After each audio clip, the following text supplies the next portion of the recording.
بسم اللہ الرحمن الرحیم۔ را کے قواعد۔ را متحرک کا حکم۔ ہم نے ابتدائی درجوں میں یہ پڑھا ہے کہ را متحرک ہوگی یا ساکن ہوگی۔ ساکن ہے تو اس کی پھر دو شکلیں، را ساکن کا ماقبل متحرک ہوگا یا ماقبل بھی ساکن ہوگا۔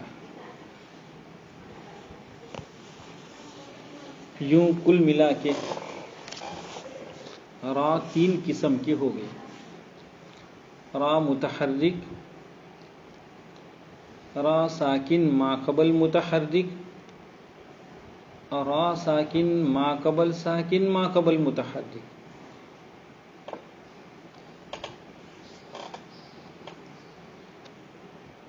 تو ہم نے ابتدائی درجات میں تین طرح کے را پڑھی ہے۔ را متحرک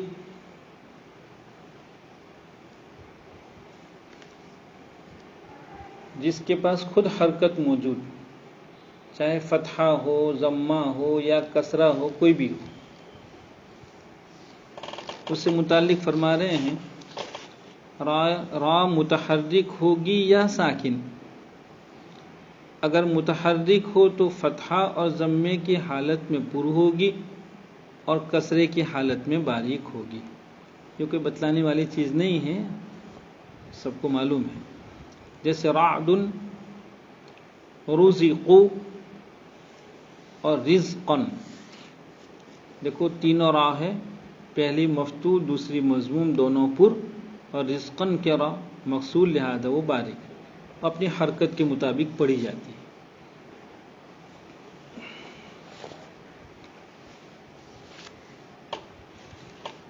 را ساکن کا حکم، اور اگر را ساکن ہے تو اس کے ماقبل متحرک ہوگا یا ساکن۔ اگر ماقبل متحرک ہے تو فتحہ اور ضمے کی حالت میں پر ہوگی اور کسرے کی حالت میں باریک ہوگی۔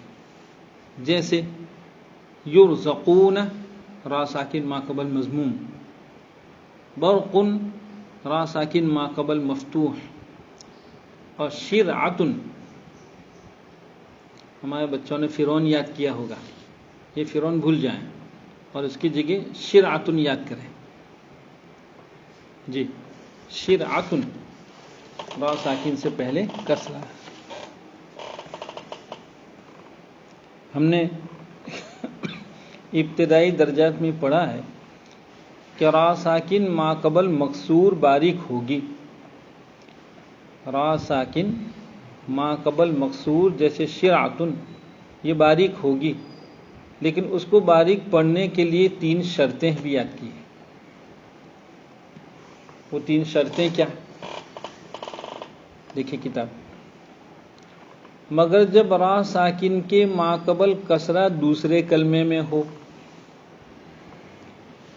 دیکھو یہ مگر کہا، آپ جانتے ہیں کہ مگر اردو میں استثناء کو بیان کرنے کے لیے آتا ہے۔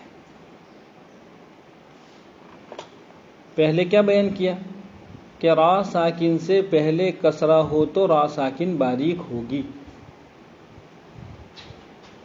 لیکن کچھ را آپ دیکھیں گے کہ وہ ساکن بھی ہے، ماقبل کسرہ بھی ہے، پھر بھی باریک نہیں ہوتی، تو وہ اصول سے خارج ہے، مستثنیٰ ہے۔ آپ نے ابتدائی درجات میں مسئلے کو دوسری تعبیر میں یاد کیا ہے۔ آپ نے کہا را ساکن ماقبل مکسور کو باریک پڑھنے کی تین شرطیں ہیں، اس طرح یاد کیا تھا۔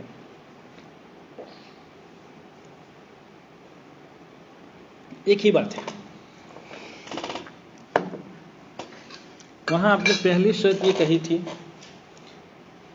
کہ را ساکن ماقبل مکسور کا جو کسرہ ہے اس کو اصلی ہونا چاہیے، عارضی نہیں۔ کسرہ اصلی پہلے سے ہو، جیسے شرعۃ کا کسرہ پہلے سے ہے، فرعون کا کسرہ پہلے سے ہے، لیکن ارجعی الی ربک، ارجعی الی ربک، تو کی را ساکن، ما قبل کسرہ، لیکن کسرہ اصلی نہیں، حمزہ خود بھی اصلی نہیں ہے، وہ تو ابتدا بالسکون کی وجہ سے لایا گیا، کلمے میں پہلے نہیں تھا وہ، اور پھر اس کا کسرہ بھی اصلی نہیں۔ آپ جانتے ہیں حمزہ وصلیہ کی حرکت، حمزہ وصلیہ کی حرکت تیسرے حرف پر موقوف، ارجعی میں تیسرا حرف ہے جیم، وہ چونکہ مکسور، لہذا ارجعی کا حمزہ وصلیہ بھی مکسور، تو ارجعی کی حمزہ کا جو کسرہ ہے وہ اصلی نہیں ہے، وہ کسی کے تابع ہیں، وہ کسی پر موقوف ہے، تو نفس حمزہ بھی پہلے سے نہیں اور کسرہ مستقلہ نہیں ہے، وہ کسی پر موقوف ہوتا ہے، لہذا یہ کسرہ کیسا ہے؟ عارضی ہے۔ ایسے کسرے کو کسرے عارضی کہا جاتا ہے۔ دو کسرے آپ کو مثال دی، ایک شرعتن کا کسرہ، را ساکن سے پہلے شین کے نیچے کسرہ، اور ایک ارجعی کا کسرہ، دونوں میں را ساکن سے پہلے کسرہ ہے، لیکن شرعتن کی شین کا کسرہ اصلی ہے، لہذا وہ تو باریک، ارجعی کی حمزہ کا کسرہ اصلی نہیں ہے بلکہ عارضی ہے، لہذا یہ پر ہوگی۔ کیوں پر ہوگی؟ اس لیے کہ آپ نے اصول کہا تھا کہ را ساکن ما قبل مکسور باریک ہوگی بشرطے کہ وہ کسرہ اصلی ہو، ارجعی کا کسرہ چونکہ اصلی نہیں ہے لہذا باریک نہیں ہوگی، شرط نہیں پائی جا رہی، ایک۔ نمبر 2،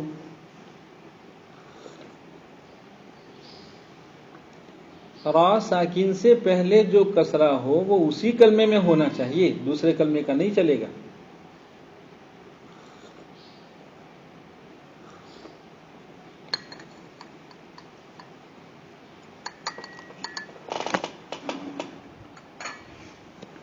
جیسے لمن ارتضی،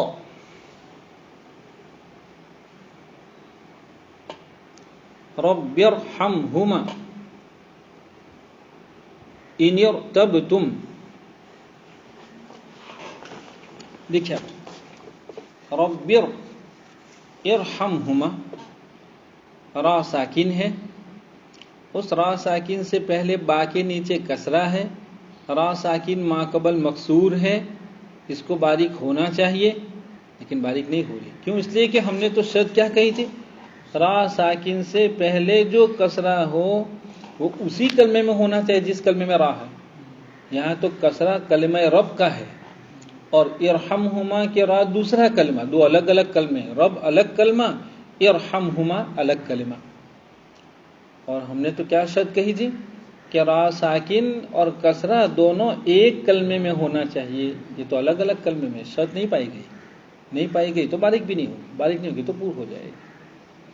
ان ارتبتم، ان الگ کلمہ ہے، ارتبتم الگ کلمہ ہے، لمن ارتضی، ارتضی الگ کلمہ ہے، لمن الگ کلمہ ہے، لہذا یہ ساری را اس لیے باریک نہیں ہوگی بلکہ پر ہوگی کہ شرط نہیں پائی جا رہی، شرط یہ تھی کہ را ساکن سے پہلے کسرے کو اسی کلمے میں ہونا چاہیے۔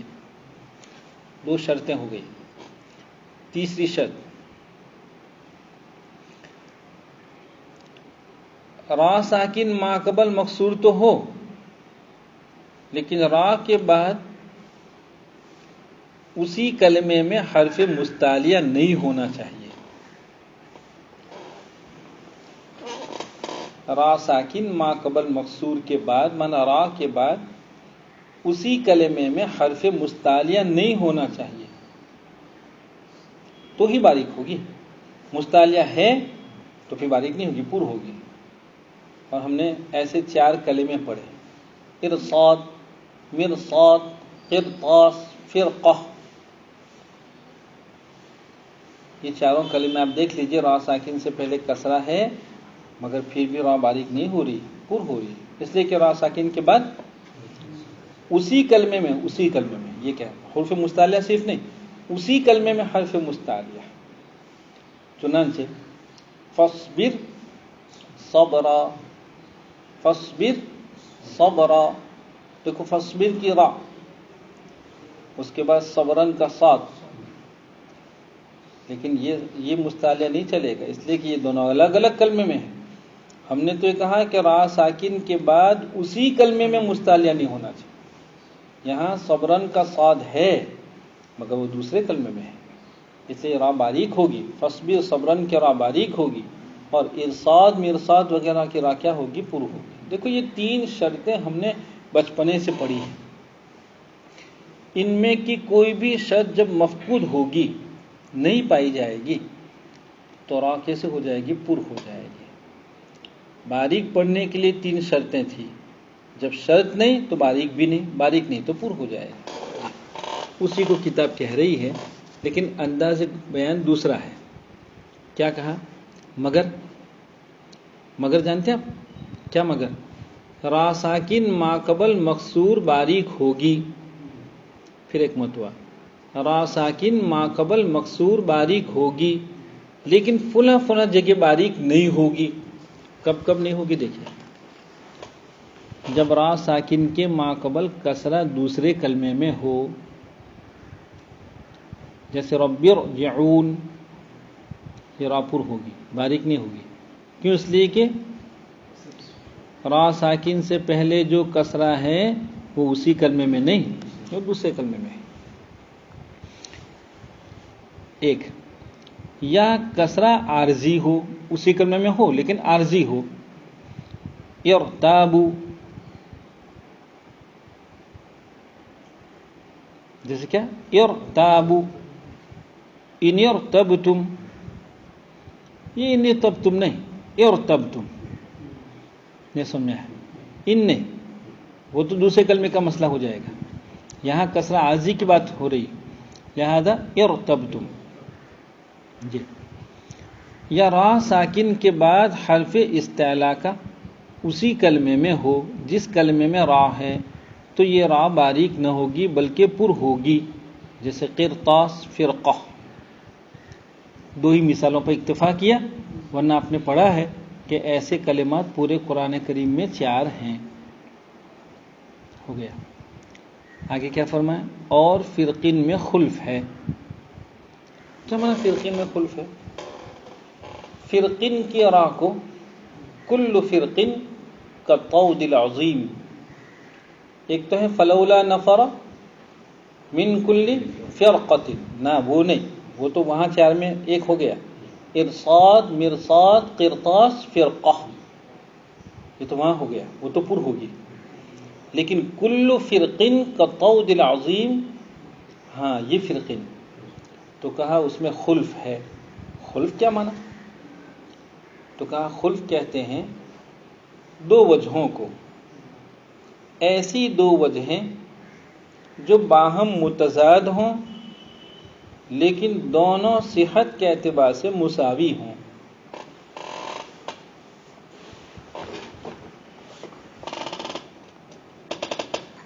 خلف کی تعریف عربی میں اس کو لکھیں گے ذا ضد مساوی الوجہین، ایسی 2 وجہیں، ذا ضد کا ترجمہ ہو رہا ہے ذا ضد مساوی الوجہین، ایسی 2 وجہیں جو باہم ایک دوسرے کی ضد ہوں، متضاد ہوں، لیکن مساوی الوجہین، کیا معنی مساوی؟ صحت کے اعتبار سے دونوں مساوی ہوں، دونوں صحیح ہوں۔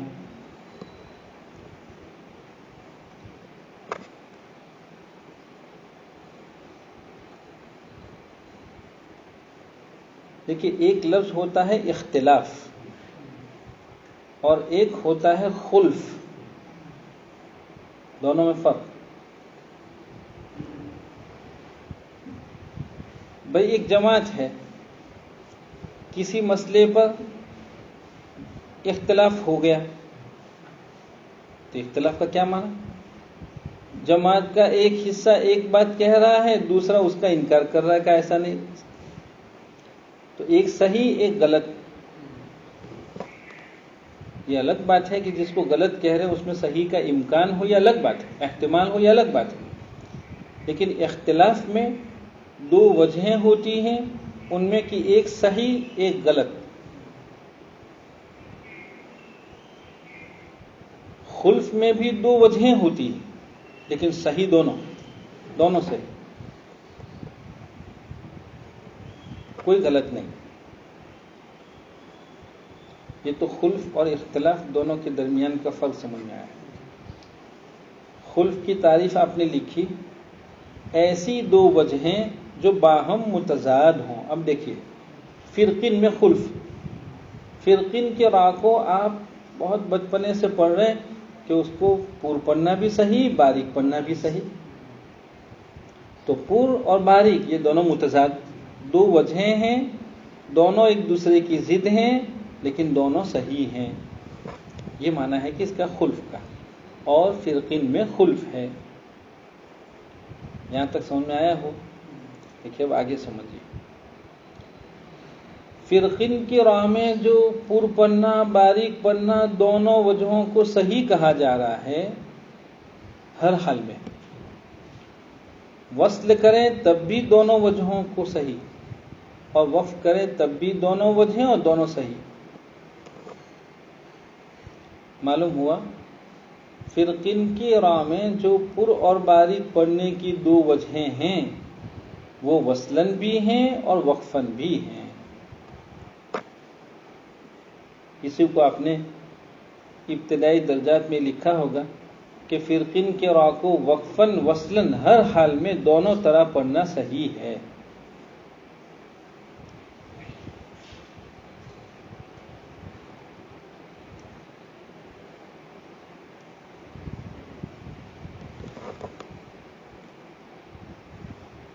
دو طرح مانا پور پڑھنا اور باریک پڑھنا. پور پڑھنا کیوں صحیح؟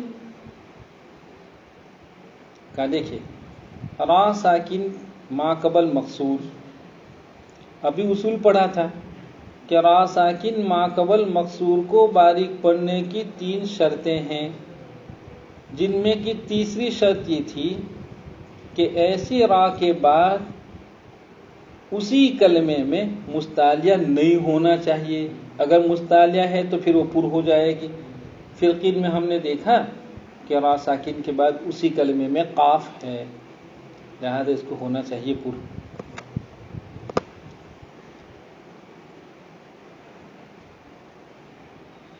باریک کیوں؟ کا را ساکن 2 کسروں کے بیچ میں ہے.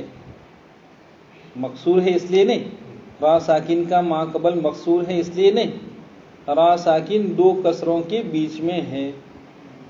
تو کیا ہو گیا بیچ میں ہے؟ تو کہا اب اگر پہلے کسرے کو پڑھنے کے لیے آواز نیچے لے جائیں گے، را کو پر کرنے کے لیے آواز اوپر لے جائیں گے، پھر قاف کے کسرے کے لیے آواز کو نیچے لے جائیں گے، تو تلفظ میں ادا میں یہ بہت بڑی پریشانی کا سبب بن جائے گا کہ آواز کو نیچے اوپر نیچے کرنا پڑتا ہے. اس لیے کہا کہ تلفظ کی سہولت کے خاطر را کو بھی کیا کر دو، باریک کر دو، تاکہ آواز نیچے ہی نیچے رہے.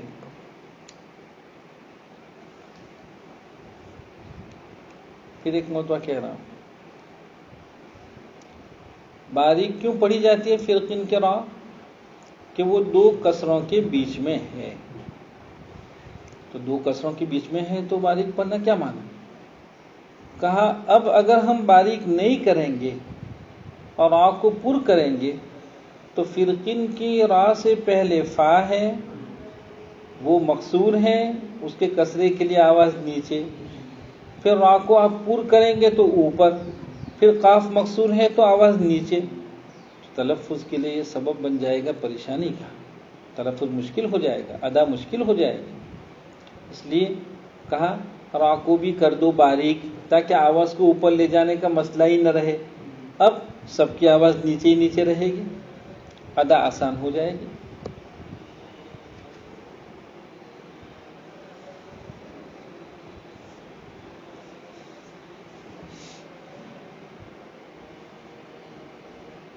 فرقین کے را کو دونوں طرح پڑھنا صحیح. پر پڑھنا تو اس لیے کہ را ساکن کے بعد اسی کلمے میں مستعلیہ قاف ہے. باریک پڑھنا اس لیے کہ را ساکن دو کسروں کے بیچ میں ہے. اب اگر اس کو پر کریں گے تو ادا مشکل ہو جائے گی، تو ادا کو آسان بنانے کے لیے را کو بھی کر دیا گیا باریک. تو باریک پڑھنا بھی صحیح. دونوں چیزیں معقول ہیں. بعد میں مستعلیہ ہونا یہ ایک بات بھی سمجھ میں آ رہی ہے، نظر آ رہا ہے، پر پڑھیں گے، اور دو کسروں کے بیچ میں ہیں، لہذا اب پر کریں گے تو تلفظ مشکل ہو جائے گا، یہ بات بھی معقول ہے، سمجھ میں آنے والی بات ہے. نتیجہ کیا نکلا کہ فرقین کے را کو آپ چاہے وصل سے پڑھیں یا چاہے وقف سے پڑھیں کلمے کو، دونوں طرح پڑھنا صحیح، پر پڑھنا بھی اور باریک پڑھنا بھی. اچھا تھوڑا اور آگے سنیے. باریک پڑھنے کے لیے بھی ہم نے کیا کہا کہ را ساکن دو کسروں کے بیچ میں ہے، اس لیے باریک پڑھتے ہیں. آپ جب فرق پر وقف کر دیں گے تو قاف تو بن جائے گا ساکن، قاف بن جائے گا ساکن. اب دو کسرے کہاں رہے؟ اب تو ایک ہی کسرہ. باریک پڑھنے کے لیے آپ پہلے کہہ رہے تھے کہ دو کسروں کے بیچ میں ہے اس لیے باریک پڑھ رہے، اب وقف کیا تو دو کسرے کہاں رہے؟ تو حالت وقف میں تو اس کو صرف پر پڑھنا چاہیے، باریک نہیں پڑھنا چاہیے. تو ہم نے تو کہا کہ وقف کرو یا وصل کرو، دونوں حال میں دونوں طرح پڑھنا صحیح. تو وقف میں، حالت وقف میں اس کو باریک پڑھنا کیوں صحیح ہو گیا؟ سمجھ میں آیا؟ نہیں سمجھ میں آیا. فرقین کے را کو وقف کرتے ہوئے صرف پر پڑھنا چاہیے، باریک نہیں پڑھنا چاہیے. کیوں؟ اس لیے کہ باریک اس لیے پڑھ رہے تھے کہ دو کسروں کے بیچ میں ہے. جب وقف کر دیا تو دوسرا کسرہ رہا ہی نہیں، لہذا دو کسروں کے بیچ میں ہونے کی جو بنیاد تھی وہی نہیں رہی، تو باریک بھی نہیں پڑھنا چاہیے. باریک نہیں پڑھنا چاہیے تو پر کرنا چاہیے. ارے سننا سوال سمجھ میں آیا آپ کو؟ پھر ایک مرتبہ کیا کہا سوال؟ کہ ہم نے تو یہ کہا کہ فرقین کے را کو وصلاً بھی دونوں طرح پڑھنا صحیح، وقفاً بھی دونوں طرح پڑھنا صحیح. پھر جب ہم نے کہا کہ اچھا پر کیوں، تو کہا مستعلیہ ہے بعد میں اسی کلمے میں. باریک کیوں، تو کہا دو کسروں کے بیچ میں ہے. تو دو کسرے وصل میں تو رہتے ہیں، وقف میں کہاں رہتے ہیں؟ اس لیے کہنا چاہیے کہ حالت وقف میں اس کو صرف پر کرنا چاہیے، باریک نہیں کرنا چاہیے. اس لیے کہ باریک کرنے کی جو دلیل تھی دو کسروں کے بیچ میں ہونا، وقف میں وہ دلیل باقی رہتی نہیں ہے. لیکن کون سا وقف؟ اس کا روم کا مسئلہ نہیں ہے. روم کریں گے تو پھر دو کسر آ جائیں گے. تو قیاس تو ایسا چاہتا ہے کہ حالت وقف میں اس کو باریک نہیں ہونا چاہیے، اس لیے کہ دو کسرے نہیں رہتے ہیں. حالانکہ ایسا نہیں ہے. حالت وقف میں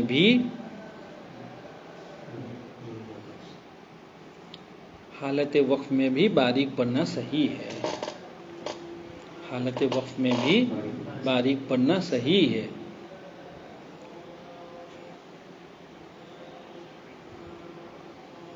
تو کہا کیوں دو کسرے نہیں ہیں؟ کہا وقف شے عارض ہے. وقف کی وجہ سے قاف کا جو کسرہ گیا اور قاف ساکن بنا، آپ اس کو سکون عارض کہتے ہیں. وقف کی وجہ سے ہونے والے ساکن کو آپ ساکن عارضی کہتے ہیں، سکون عارض. لہذا قاف کا سکون تو عارضی ہے. اصل تو یہ قاف کیا تھا؟ مکسور تھا. اصل تو یہ قاف مکسور تھا، وقف نے اس کو ساکن بنایا، لہذا سکون عارضی اور کسرہ اصلی. اور عارضی کے باب میں اصل یہی ہے کہ اس کا اعتبار نہ کیا جائے. عارضی کے باب میں اصل یہی ہے کہ اس کا اعتبار نہ کیا جائے.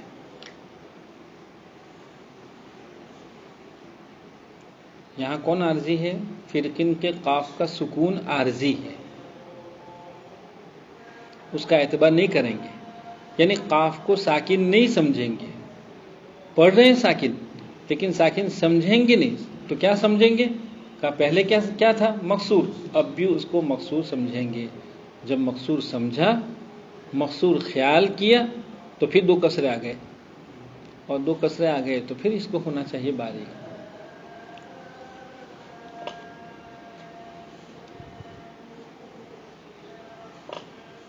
اس کو کہا کہ اور فرقین میں خلف ہے. جی آگے تیسری را بیان ہو رہی. را ساکن ماقبل ساکن، اور اگر رائے موقوفہ بالاسکان یا بالاشمام. کیا معنی موقوفہ بالاسکان؟ ایسی را جس پر وقف بالاسکان ہوا ہو، جیسے والعصر.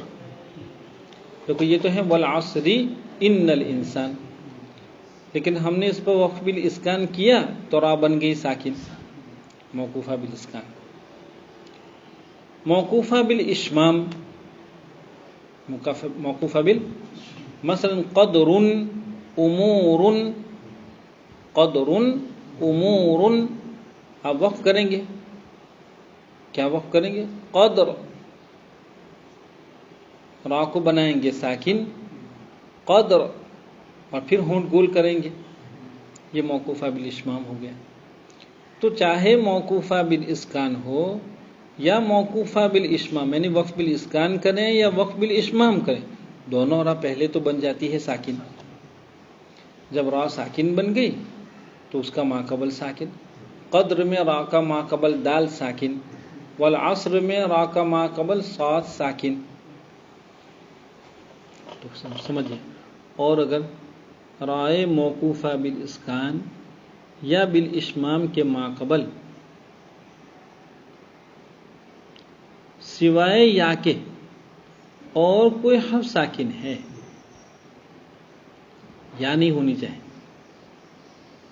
دیکھو خیر وقف کیا، را بن گئی ساکن، ماقبل میں یا ساکن. خبیر وقف کیا، را ساکن، ماقبل یا مدہ ساکن. ایک میں یا لین ساکن، ایک میں یا مدہ ساکن. تو کیا کہا کہ موقوفہ بالاسکان یا موقوفہ بالاشمام کے ماقبل سوائے یا کے، اب وہ یا چاہے لین ہو یا چاہے مدہ ہو، دونوں میں سے کوئی بھی ہو، اور کوئی حرف ساکن ہو، کوئی دوسرا ہی حرف ہو ساکن. چنانچہ والعصر میں صاد ساکن، قدر میں دال ساکن، تو اس کا ماقبل دیکھا جائے گا. اگر ماقبل مفتوح ہے جیسے والعصر، یا مضموم ہے جیسے امور، جیسے کیا امور، تو را پر ہوگی جیسے قدر اور امور. اور اگر مکسور ہو تو را باریک ہوگی جیسے حجر، جیسے کیا حجر. اگر ساکن یا ہو چاہے لین ہو یا مدہ، تو پھر وہ را کیسی ہوگی؟ باریک ہوگی. تو باریک ہوگی جیسے خیر، ضیر، خبیر، قدیر. رائے مرامہ، رائے مرامہ ہم نے جامع الوقف میں پڑھا، وقف بالاسکان، وقف بالاشمام، وقف بالروم. تو موقوفہ بالاسکان کو بھی بیان کیا اور موقوفہ بالاشمام کو بھی بیان کیا. دیکھیں موقوفہ بالاسکان میں بھی آپ موقوف علیہ کو ساکن کر دیتے ہیں، موقوفہ بالاشمام میں بھی موقوف علیہ کو ساکن. آپ نے اشمام کی تعریف پڑھی، اشمام کی تعریف حرف موقوف علیہ مضموم کو ساکن کرتے ہوئے، معلوم اشمام میں بھی پہلے حرف ہو جاتا ہے ساکن، لہذا وہ تو را ساکن ہی ہے. موقوفہ بالاسکان کے را بھی ساکن اور موقوفہ بالاشمام کے را بھی ساکن. لیکن اب جو گفتگو ہو رہی ہے وقف بالروم، رائے موقوفہ بالروم، ایسی را جس پر وقف بالروم کیا جائے، جیسے والفجر جیسے والفجر والفجر والفجر والفجر، جی اس کو کہتے ہیں رائے مرامہ۔ رائے مرامہ کس کو کہتے ہیں؟ جس را پر وقف بالروم کیا جائے۔ اور آپ کو معلوم ہے کہ روم میں موقوف علیہ کو کبھی ساکن نہیں بنایا جاتا، بلکہ روم میں موقوف علیہ کی حرکت کو باقی رکھا جاتا ہے۔ یہ الگ بات ہے کہ آواز پست کر دیتے ہیں، لیکن باقی رکھا جاتا ہے، وہ متحرک ہی رہتا ہے۔ روم میں کبھی بھی موقوف علیہ ساکن نہیں ہوتا، بلکہ موقوف علیہ متحرک ہی رہتا ہے۔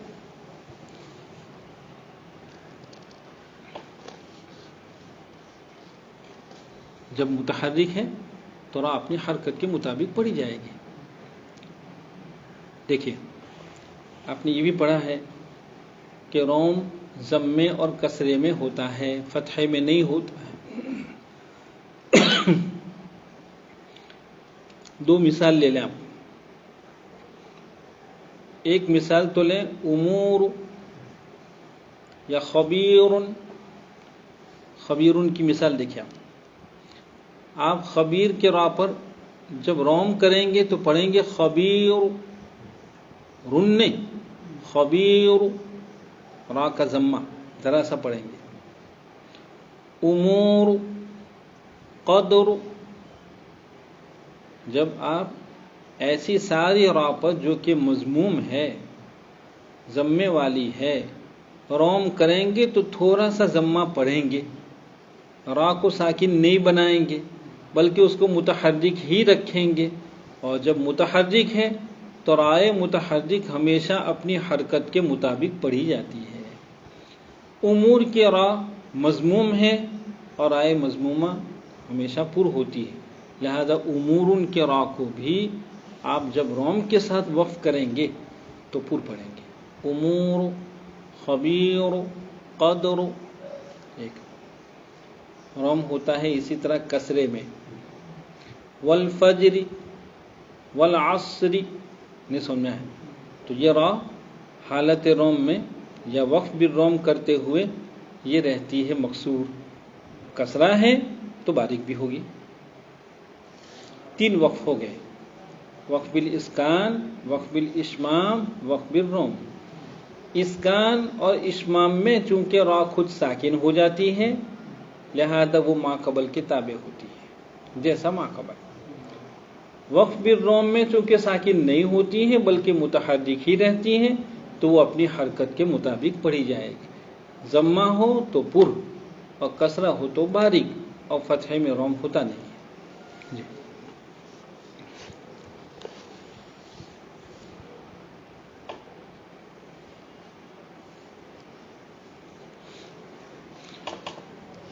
تو رائے مرامہ کا حکم۔ رائے مرامہ یعنی موقوفہ بالروم، ایسی را جس پر وقف بالروم کیا جائے، یہ اپنی حرکت کے موافق پڑھی جائے گی۔ کیوں اپنی حرکت کے مطابق؟ کہ وقف بالروم میں موقوف علیہ کی حرکت کو باقی رکھا جاتا ہے، اس کو ساکن نہیں بنایا جاتا۔ جب حرکت باقی تو را اپنی حرکت کے مطابق پڑھی جائے گی، ضمہ ہو تو پر اور کسرہ ہو تو باریک، اور فتحہ تو کا فتح میں روم ہوتا نہیں ہے۔ جی رائے ممالہ کا حکم۔ ممالہ کیا معنی؟ ایسی را جس میں امالہ کیا گیا ہو، ایسی را جس میں امالہ کیا گیا ہو تو وہ کیا ہوگی؟ وہ باریک ہی پڑھی جائے گی۔ جیسے مجریہا،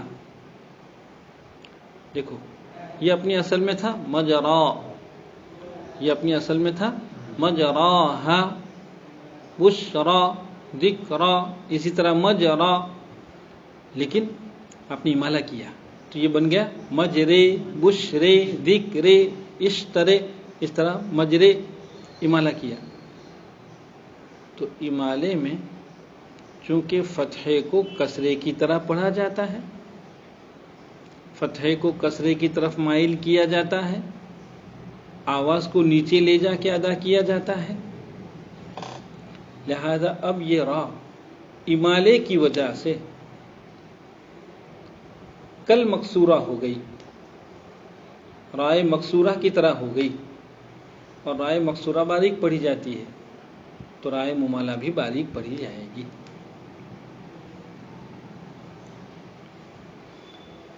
پھر ایک مرتبہ امالے میں چونکہ فتحے کو کسرے کی طرف مائل کر کے پڑھا جاتا ہے، فتحے کی آواز کو بجائے انفتاح سے ادا کرنے کے جھکا کے ادا کیا جاتا ہے، انخفاض سے ادا کیا جاتا ہے۔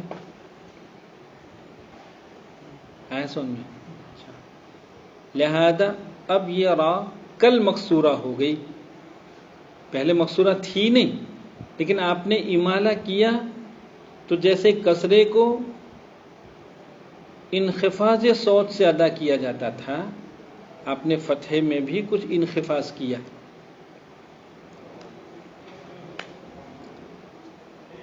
تو رائے ممالہ یہ مکسورہ کی طرح ہو گئی، اور مکسورہ جیسے باریک پڑھی جاتی ہے ممالہ بھی باریک ہوگی۔